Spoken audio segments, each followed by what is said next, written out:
And with each school, we also left them a Google folder of arts integrated resources so they can refer back to something we talked about or a lesson plan we did. And we also had them put all their lesson plans in the folder too so they could share with each other. Next slide, please. So we're going to talk about Play-Doh Elementary, which was kind of our model for success on this project and the school we had the deepest relationship with. And if you don't know where Play-Doh is, it is a wonderful K through 12 campus that is on the south end of Fort Leonard Wood. So you go through St. Robert and you take a left and you go on a beautiful country road down to their little school, which is about the only thing in Play-Doh, save for a few houses. We worked with this school. I think we have had at least we started the third year was our COVID interrupted year. Keep going, Roxane. It's a Title I school. A large percentage of their students are kids who are military kids. So they also tend to have a bit of a churn in terms of who's there at any given time at the school too. We started with our workshop, Steam Up Your Classroom to the staff. And then initially they asked us, the superintendent and principal of the elementary school asked us to work with the summer school staff because they had a huge amount of kids enrolled in summer school and they really wanted to shake up the curriculum. So that's where we started with them with planning. And we helped them plan a project that this was in June 2018. They were working with the Missouri Department of Conservation on their curriculum. They use for ponds, prairies, and what's the third one, Roxane? Ponds, prairies. Oh, it's right here. Pond, prairie, and woods. Wood. So they're learning about those three ecosystems. The coyote. So each of the three upper elementary classrooms created a woodland museum in their room as they were learning about the creatures and plant life of ponds, prairies, and woodlands. And I wish I had more pictures to show you because it was absolutely remarkable, both in terms of the quality of the art the kids created and also the content, because you can see on those little cards that are in the picture, they had to write descriptions of the plants and the animals that were found. And then they had to serve as docents as other kids from other classrooms came in to tour the museum. That was a really wonderful project. At this point, I'm going to take some drinks of water and cough a little, and Roxane's going to take over for me. So then in the fall, what we did is we went back and we did an all school professional development. Initially, the thought was we were going to work with everybody and, K through 8 especially, but then we decided it would be best if we just focused on the elementary school. So the model lessons that we did, I'm going to explain how we did them. We did a series of 6 model lessons, one for each of the grade levels that we had. And they were divided up into lower elementary and upper elementary. So pre-K through grade 2, and then we had grade 3 through grade 5. And we did a model lesson for each one of those grade levels. The principal, Veronica Vergara, she got subs for the teachers, so they were able to come and see these model lessons. The model lessons are so important because the teachers were able to see the arts integration in action with their students. And that was the key to help that light bulb turn on in their heads. So in kindergarten, just to explain a little bit about our model lessons, in kindergarten, we did 2 types of art. We did some movement and some dance with level, low, middle, and high, and they created math problems, 4 low level plus 5 high level equal what is the total. We also talked about mosaics and mosaic art and how that's created, and they made pieces of mosaic art that had a math problem on them with the tiles. We used construction paper tiles, and then they could quiz each other. What is this problem? In first grade, we did 3D shapes. So 3D shapes is something that is very abstract. How do you visualize that? Well, using something tactile really helps you out. So we used clay, and they were able to form those shapes with their hands, feeling that circle turning into a sphere, and then making sculptures from that. Second grade, Emily talked a little bit about this. They were doing landforms and looking, it was earth science and how mountains are created and what happens with erosion. Movement was perfect for that. So doing some different qualities of movement, legato, very smooth and percussive movement, and then how those mountains grow, and then what happens when the erosion and then those mountains start to disappear. In fourth grade, here's another abstract concept, is the transfer of thermal energy. And the kids just weren't getting it. So we had this idea, hey, what if the kids could actually see that transfer happening? So you see in the picture, they've got those streamers. We used movement, slow and quick, because those molecules are moving slowly when they're cold, and when they heat up, they move quickly. We did a dance form, ABA, and we had those slow molecules come in. So those are the kids that are moving slowly. They did not have a streamer. Then the kids that were the hot molecules, they came in and they had two streamers. They found a partner. That transfer of energy happened, and then they could feel in their bodies, because as that transfer happened, they each had one of those streamers. They moved to a middle level tempo. So we were able to do that. Third grade, we used story drama to do force and motion and seeing the effects of that push and that pull. We used the story of the ant and the grasshopper. And then they created, in groups, they created machines with their bodies. You can see them making them. That helped the grasshopper collect that food for the winter in an easier way. And then fifth grade, whoa, okay, this one, it really stretched our brains, because I have to tell you, everything we did was math or science. And in all of the schools that we worked with, the focus was math or science. This was not planned. This is just what the teachers wanted. So this push for STEAM is really out there. Fifth grade, they were doing common denominators. Hey, what a great way to do some Piet Mondrian art using those little squares. So those pictures, those pieces of Mondrian-like art are actually math problems. So after we did all of these lessons that the teachers observed, after we did each lesson, the teachers would come to us and we would reflect on them. And know that all of these lessons were based on grade level expectations that the teachers and the students were working on in their classrooms at the time. And it was learning that was currently happening. So it wasn't like we were coming in and doing something totally that dropped from the sky. We were doing what they were doing in class, that same content, but we were just teaching it through arts integration. So the teachers were able to look at that and reflect on it. Then after we finished doing the model lessons, it was their turn. So we challenged them to create a lesson on their own.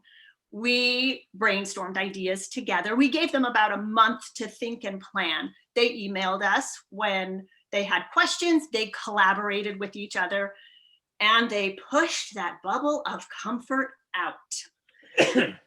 And I'm just going to highlight a couple of the teachers' work. So Susan Schroed, who's a second grade teacher, she's a phenomenal teacher. At the beginning of our journey, she was one of the teachers that was she really seemed nervous, and she really seemed scared, and she didn't want to talk to us at first. But as she got more comfortable with us, she opened up, and man, her lesson was great. So she did new vocabulary in a reading piece. She gave the kids the list of vocabulary. They looked at all the words. Then she asked them, she gave each child one word, and they had to draw a picture of that word. She took those pictures away, and then she put them in a spot, and then she did something new. She did pantomime. They paired up, and it kind of like charades. They pantomimed a word and the class would guess. So that's just vocab practice that's happening there. And then as a sort of assessment, she put all those pictures up, and the students, you can see that one student, she's got her clipboard. They went around and they identified which word went with which picture. So that was really cool, very successful. Miss Hazelwood, she had another really fantastic lesson. Her kids were really interested in graphic novels and comic books. So she used pop art from Roy Lichtenstein, and they looked at the style of it and then how it expressed an idea. And they made comic strips that identified theme and main idea. So a year has now passed, and it's time to plan for summer school. It was very different planning for summer school after they had had that year of arts integration training. Instead of relying on Emily and I for ideas and way to do this, Emily and I just sort of were able to take a step back. And the teachers, they had so many ideas. They were able to collaborate and build off each other's ideas. And I mean, the energy was just flying in the room. So they were able to incorporate the arts into their summer school curriculum. And we reflected on the projects. Oh, let me just backtrack. After each one of their lessons that the teachers did, as Emily mentioned before, we were there to support, and also we were taking some notes. But we were able to dialogue afterwards and ask them, what did you feel that was a success for you? What was a challenge and why? And then once we identified those challenges, now we can break them down and we can find strategies to move forward. So knowing all of this, they were able then to really develop that curriculum for the summer work too. Here's just a short video. It's one of the 5th grade teachers. Her name is Carrie Pittman. She is talking about her thoughts on arts integration. I think I'll take away from going through the arts integration that just to look for how I can include it and implement it into my classroom for the students, because we all learn differently. And so with all the multiple intelligences, then you can kind of incorporate that so that they can understand the concept better. And I think my favorite one was the solar system one, where we were actually acting out the planets on the tennis court. They had a really good. So I don't know if you could hear her very well. She was talking about how arts integration connected with all of the multiple intelligences in her room. And then she did a really cool lesson on the solar system. She took them out to the tennis courts and they did a dance of the solar system. Good time. Trying to move forward now. Okay, and here is a video of Kim Hawk. She's the superintendent, and these are her thoughts on arts integration and how it worked. Objectives with our program of getting involved with arts integration was to help our very strong traditional teachers figure out how to move from a traditional approach, paper, pencil, everybody in their seat, approach to learning, to a more hands-on, minds-on, real life applicable experience. And arts integration has been the catalyst that we have used to help teachers on that journey.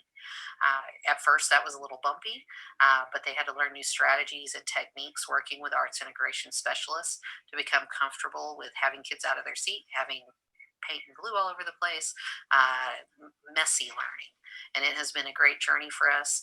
As a superintendent, when I go around to the classrooms now, I know I feel more joy walking into the classroom, seeing the type of learning that is taking place than I did prior to this experience. Over the course. And I'm going to stop her there. I want to keep moving forward because I want to save time for questions. So here's some of the ingredients that Emily and I found that made the recipe for arts integration a success. Number 1 is that support from the administrator. You could really see that in the Plato School District, both the superintendent and the elementary principal, they were on board.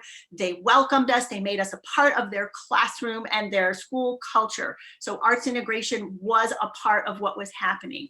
Another place that we saw that really strongly happening was at 80 Stoll in STEAM Elementary in Hannibal. The principal there, Kyle Gibbs, he was very on board. And if you were at the arts integration, the main event, Katie Schisler and Steven Schisler were talking about how that arts integration and that STEAM, having Kyle there really helped move that forward. The relationships matter in teaching, whether it's the teacher-student relationship or whether it's the arts integration coach and the teachers. We worked with the Plato teachers for over a year, and we were able to develop a relationship and trust. And that trust is key. We've been hearing about vulnerability, putting yourself out there, stretching your bubble. If you don't have those relationships, that trust and that development is just not going to be there. It's not a one-size-fits-all approach. Emily and I cannot go into a school and into a teacher's classroom and say, hey, this is what you're going to do, because we don't know the students. It has to be teacher directed. We have found that that really works best. So asking the teachers questions like, What are you learning? What are your students struggling with? And here's another one. What would you like to do? What would you like to try? Letting the teacher being in charge of the learning and that creative growth. And this coaching model allows those creative skills that are already inside that classroom teacher to come out. Because many times, especially when you have an artist in residence, it seems like that artist just sort of magically does all that. They're not, it's not magic. It is a process, and it's a process that we learn, and it can be learned, and it has to be practiced. Along with the recipes for success, we find some things that hinder us. So lack of administrator support, that use of scripted curriculum in classrooms, that is a really tough one because there is no room then to input a lesson on arts integration. It's not in the script. Lack of time, excuse me, lack of time. So lack of time to collaborate, to think and develop new lessons is another impediment, and also scheduling. So one thing that we discovered is the schools that were able to schedule time, planning time with classroom teachers and the art specialists, there was, it facilitated those creative lessons. But most schools aren't like that. Most schools have their plan time when the kids are at specials.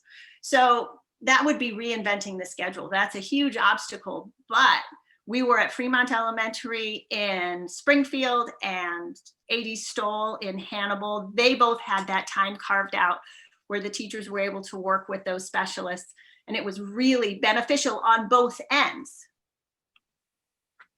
Opportunities moving forward. Getting the story out there, I think, is one of the best ways to move forward. Letting principals and teachers tell their story, just like the teachers from A.D. Stoll, Katie Schisler, I have such a hard time saying their last name, and Stephen Schisler, the art and music teachers from Stoll. Letting them explain, hey, look what we did, and showing that learning, making that learning visible. And then tapping into that newfound agency. It's so exciting. We want to share it. Creating opportunities within the school day to have those arts experiences, and then finally funding those opportunities. So that is our experience in a nutshell. We would like to thank Mac and Desi for all of their support and the funding and letting us do this work. It was such a fantastic experience. We hope it will continue in the future.